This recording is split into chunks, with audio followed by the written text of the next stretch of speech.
Sterling Johnson Jr. sat in a DEA briefing room, staring at photographs spread across the table. Bodies, dozens of them, young black men and women sprawled on tenement floors, in alleyways, in hallways. Overdose victims, all from the same product. Blue Magic, the purest heroin ever to hit the streets of Harlem. So pure, approximately 98% purity, that addicts who had been using diluted street heroin for years were dying from a single bag. Their bodies could not handle it. One hit, cardiac arrest, dead. Sterling had spent his entire career in law enforcement. He was a United States Marine, a NYPD detective in the Narcotics Division, and an assistant United States attorney. He had seen plenty of drug cases, plenty of dealers, plenty of victims. But this was different. This was not just crime. This was genocide. And the man responsible, Frank Lucas, was about to learn that Sterling Johnson Jr. did not just prosecute criminals, he dismantled them. This is the story of how a Brooklyn-born prosecutor saved 2 generations of Harlem from a heroin epidemic that could have destroyed the community forever. How he exposed Frank Lucas's lies about his pure product, his exaggerated wealth, his fabricated connection to Bumpy Johnson, and how, despite immense pressure and personal risk, Sterling Johnson chose to tell the truth even when Hollywood tried to turn a mass murderer into a hero. Part 1. The man who understood both sides. Sterling Johnson Jr. was born in Brooklyn in 1934 during the Great Depression. He grew up black in America during segregation. He knew poverty, he knew discrimination. He knew what it meant to be told you were not good enough, smart enough, deserving enough just because of the color of your skin. But Sterling refused to accept that. At 18, he enlisted in the United States Marine Corps and served from 1952 to 1955. He learned discipline, leadership, and the value of protecting something bigger than yourself. When he returned to Brooklyn, Sterling joined the NYPD in 1956. He was one of the few black officers in a department that was overwhelmingly white and deeply resistant to integration. But Sterling persevered. He worked narcotics. He worked as a detective. He worked juvenile aid. He walked the same streets where drugs were being sold. He arrested dealers. He saw what heroin did to families, to neighborhoods, to entire communities. And crucially, he attended night school. While working full-time as an NYPD officer, Sterling enrolled at Brooklyn College, then Brooklyn Law School. For 10 years, he pulled double duty, police officer by day and law student by night. In 1966, he graduated at the top of his class. Sterling Johnson Jr. had become something rare in America. A black man with a law degree, street-level law enforcement experience, and an unshakable commitment to justice.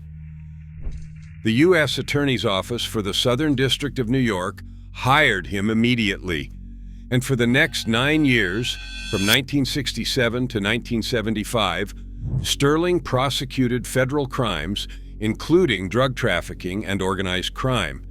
He took on cases that other prosecutors were afraid to touch. Then, in 1975, Sterling was appointed Special Narcotics Prosecutor for the city of New York. It was a newly created position, independent from the 5 district attorneys' offices. It was designed to coordinate narcotics enforcement across all 5 boroughs, because the heroin epidemic had grown so catastrophic that local district attorneys could not handle it anymore. Sterling Johnson Jr. became the first black person ever appointed to such a position in a major American city. And his first major target was Frank Lucas. By 1975, Harlem was drowning in heroin, not metaphorically, literally. An estimated 150,000 to 360,000 addicts were in New York City. Most of them were in Harlem, the South Bronx, and other predominantly black neighborhoods. Over 1,000 drug-related homicides were happening annually. Overdoses, gang violence over territory, robberies gone wrong, families destroyed, and the worst part, much of it could be traced back to one product: Blue Magic. Frank Lucas had branded his heroin like a business, like Coca-Cola. He called it Blue Magic, packaged it in blue glassine bags, and marketed it as the purest, strongest heroin on the street. And it was. Most street heroin in the 1970s was cut to 10 to 20% purity. Dealers mixed it with mannite, quinine, baking soda, anything to stretch the product and maximize profit. But Frank Lucas's heroin was approximately 98% pure.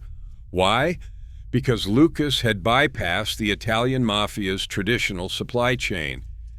Instead of buying from mob-controlled distributors who cut the product multiple times, Lucas claimed he imported heroin directly from the Golden Triangle in Southeast Asia. His supplier was Leslie Ike Atkinson, a United States Army sergeant stationed in Thailand. According to Lucas, they smuggled heroin back to the United States using military transport. Lucas later claimed he used coffins of dead American soldiers. Atkinson denied this vehemently, saying they used hollowed-out furniture. Either way, the method was secondary. The result was the same. Massive quantities of ultra-pure heroin flooded Harlem. The purity was a death sentence. Addicts who had been using 10 to 20% pure heroin for years did not know how to dose Blue Magic. They would use the same amount they always used. Their hearts would stop. They were dead within minutes. Sterling Johnson Jr. looked at the overdose statistics and saw a pattern. Blue Magic was killing more people than any other single product on the street. And Frank Lucas, the man responsible, was living like royalty. In January 1975, a joint task force that included the Drug Enforcement Administration, the New York Police Department, and the New Jersey State Police raided Frank Lucas's home in Teaneck, New Jersey. They found cash, lots of it, but not as much as Lucas had claimed. Lucas had boasted he made $1 million a day. The reality was far less.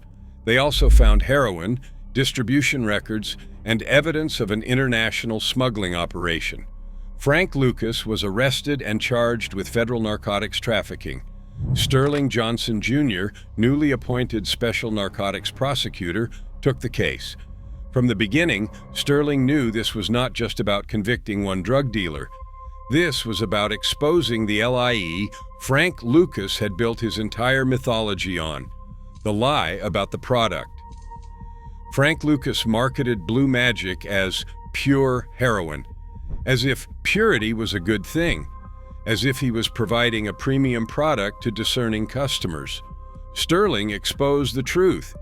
Purity was killing people. In court, Sterling presented medical examiner reports, toxicology analyses, and testimony from emergency room doctors who had tried and failed to save Blue Magic overdose victims. Sterling told the jury that the defendant claimed he was providing a quality product, but what he was actually providing was a death sentence in a blue bag. His heroin was so pure that experienced addicts, people who had been using for years, died from a single dose. That is not quality. That is murder. The defense argued that users should have known to use less, that overdoses were the user's fault, not Lucas's. Sterling demolished that argument. He told the jury that the defendant created a product he knew was lethal. He branded it, he marketed it, he flooded Harlem with it. And when people started dying by the hundreds, he did not stop. He kept selling because profit mattered more than lives. The lie about the money. Frank Lucas claimed he made $1 million a day from heroin sales. Sterling proved it was an exaggeration. Lucas made money, a lot of money, but nowhere near what he claimed. The $1 million a day figure was marketing, self-mythologizing, an attempt to make himself seem more powerful, more successful, more untouchable than he actually was. Sterling told the jury that the defendant wanted them to believe he was a criminal genius, but the evidence showed he was just a drug dealer who got lucky for a few years, and when he got caught, he folded immediately. The lie about Bumpy Johnson. This was the lie that would haunt Frank Lucas for the rest of his life. Lucas claimed he was Bumpy Johnson's right-hand man, his driver, his protege, the heir to Bumpy's Harlem empire. Sterling Johnson Jr. knew this was false. Sterling had done his homework. He had interviewed people who actually knew Bumpy Johnson, including Mamie Johnson, Bumpy's widow, who later wrote a book calling Frank Lucas Nothing But a Flunky. Sterling presented evidence that Frank Lucas was, at best, a peripheral figure in Bumpy's world, not a trusted associate, not an heir, just another hustler who happened to be around. But Sterling did not make this the centerpiece of his prosecution because the trial was not about Bumpy Johnson. It was about the thousands of people Frank Lucas had poisoned with blue magic. Still, the lie mattered because it showed Lucas's character, a man willing to fabricate his entire life story to make himself seem more important than he was. Part 4. The Verdict and the Deal. In 1976, Frank Lucas was convicted of federal narcotics trafficking. He was sentenced to 70 years in prison. It should have been the end of the story. A drug lord off the streets, Harlem saved. But then Lucas made a deal. He agreed to cooperate with prosecutors, to give up other dealers, to testify against corrupt police officers. In exchange, his sentence would be reduced. Sterling Johnson Jr. was conflicted about this. On one hand, Lucas's cooperation led to over 100 additional drug-related convictions. It helped dismantle networks that were still operating, and it saved lives. On the other hand, Sterling knew what this deal meant. Frank Lucas would be free in a few years, a mass murderer walking the streets. In 1981, after serving only 5 years, Frank Lucas was released from prison. His 70-year sentence was reduced to time served plus lifetime parole. Sterling watched it happen and felt sick. Years later, he said that justice was not served. He said Lucas should have died in prison, but the system prioritized getting other convictions over keeping a killer locked up.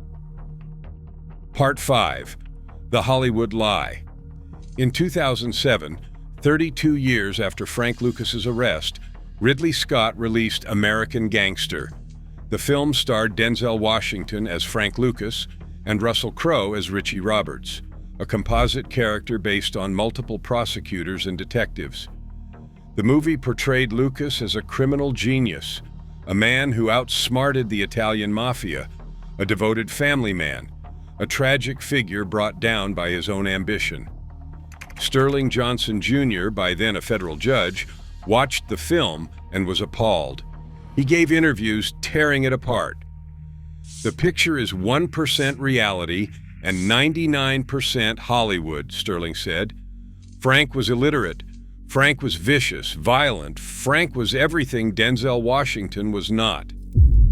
Sterling exposed specific lies in the film. The coffin story. Lucas claimed he smuggled heroin in the coffins of dead American soldiers. Leslie Atkinson, Lucas's supplier, said this never happened. Sterling confirmed no evidence supported the coffin claim. The right-hand man myth. The film showed Lucas as Bumpy Johnson's protege. Sterling knew this was false.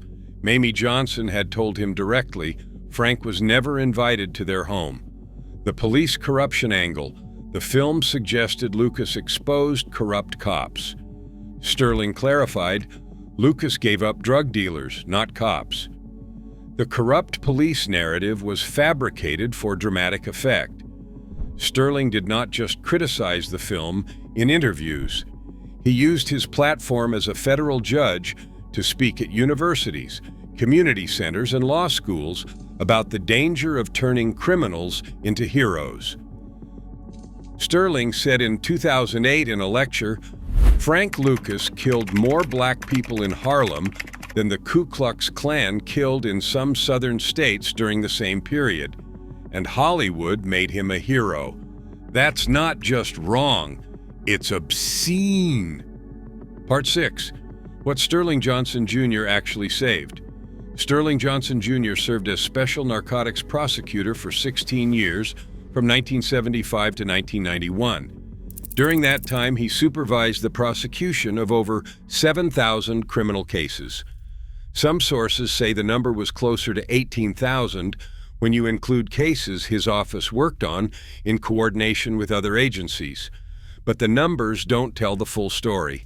Here's what Sterling actually saved. 1. He broke the Blue Magic distribution network. By prosecuting Frank Lucas and forcing him to cooperate, Sterling dismantled the infrastructure that had made Blue Magic the dominant heroin brand in Harlem. The country boys, Lucas's relatives from North Carolina, were arrested. The supply chain was disrupted. Heroin didn't disappear from Harlem, but the ultra-pure, ultra-lethal Blue Magic did. Overdose deaths dropped, not to zero, but enough that emergency room doctors noticed, enough that families noticed. Dr. Michael Batten, New York City's chief medical examiner during the mid-1970s, later testified that heroin overdose deaths in Harlem decreased by approximately 30% in the 2 years following Lucas's arrest. That's hundreds of lives, hundreds of families that didn't have to bury sons, daughters, fathers, mothers. 2. He enforced the Rockefeller drug laws. In 1973, New York passed some of the strictest drug laws in the country, mandatory minimum sentences of 15 years to life for selling or possessing large quantities of narcotics. Sterling enforced those laws aggressively, not because he loved harsh sentencing, but because he believed, based on his experience as a cop and prosecutor, that major distributors needed to be taken off the streets permanently. Critics said the laws were too harsh, that they disproportionately affected black communities, that they filled prisons without reducing addiction. Sterling understood the criticism, and in later years, as a federal judge, he would advocate for sentencing reform for low-level offenders. But in the mid-1970s, facing a heroin epidemic that was killing over 1,000 people per year in New York City alone, Sterling believed drastic measures were necessary. He said in 1978 in an interview, "These laws weren't designed to stop addiction. They were designed to stop the people who were killing addicts. And in that, they worked. We took hundreds of major distributors off the streets. The ones who remained became more cautious. The open-air drug markets in Harlem started to close. It wasn't perfect, but it was progress." He saved 2 generations. This is the part that is hardest to quantify, but most important to understand. The generation that would have been teenagers in the late 1970s and early 1980s, kids born from 1962 to 1968, were spared the worst of the Blue Magic epidemic. Because Sterling had broken the supply network, because Lucas's operation was dismantled, because other major dealers saw what happened and became more cautious, those kids did not face the same flood of ultra-pure heroin their older siblings had faced. They still faced drugs.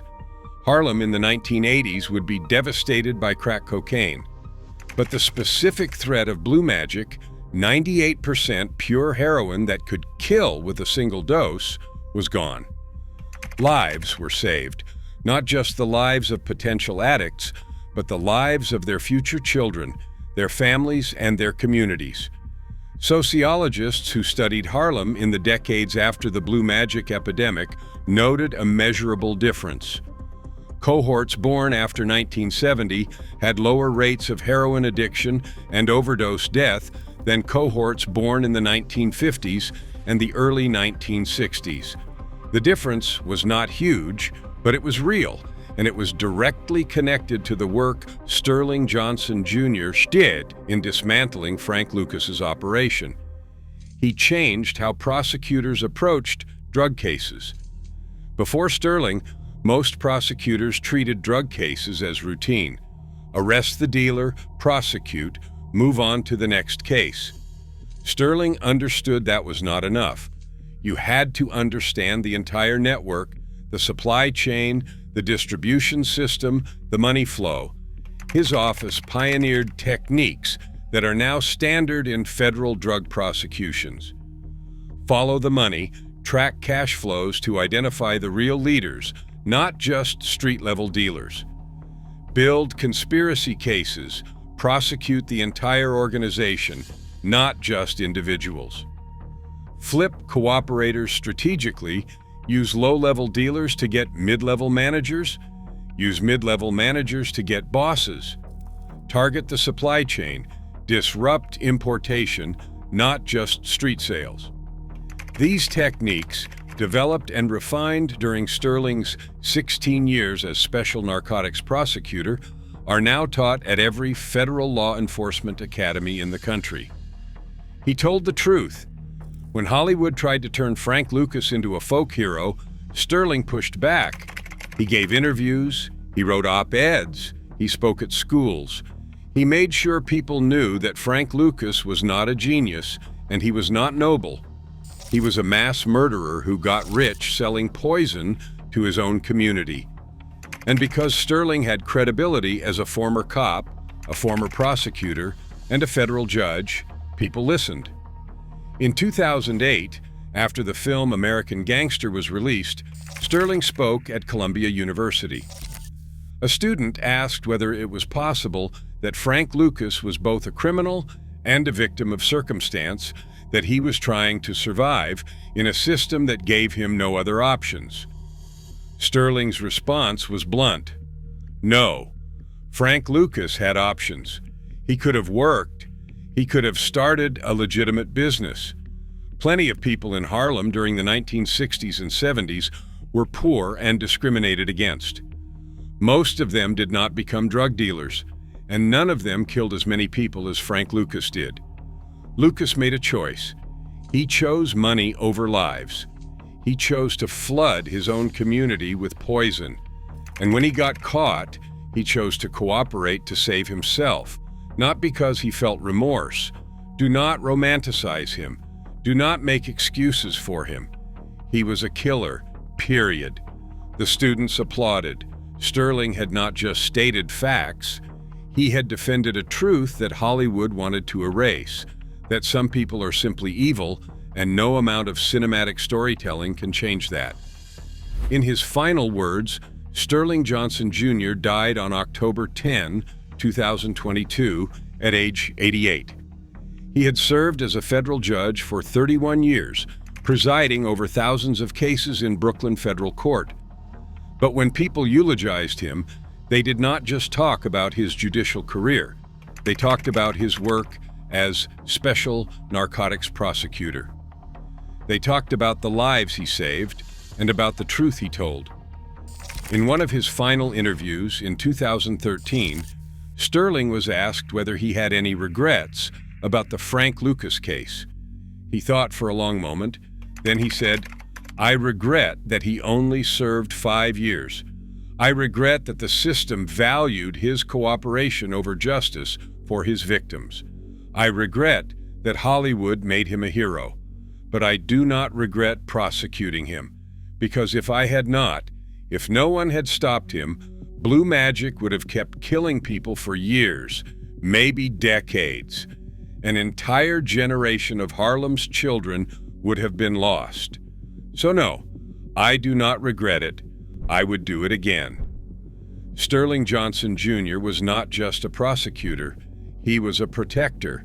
He understood that law enforcement was not just about arrests and convictions.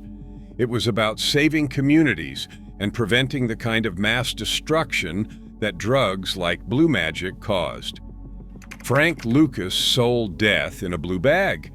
Sterling Johnson Jr. stopped him. 2 generations of Harlem residents lived because of that. That is not rhetoric. That is math. And when Hollywood tried to rewrite history, Sterling made sure the truth survived. He knew that lies kill just as surely as drugs do. The real truth about Frank Lucas, about blue magic, about what happened to Harlem in the 1970s needed to be told, not by filmmakers, not by criminals seeking redemption, but by the man who was actually there. The man who saw the bodies, who prosecuted the case, who spent 16 years cleaning up the mess Frank Lucas left behind. Sterling Johnson Jr., the prosecutor who saved Harlem,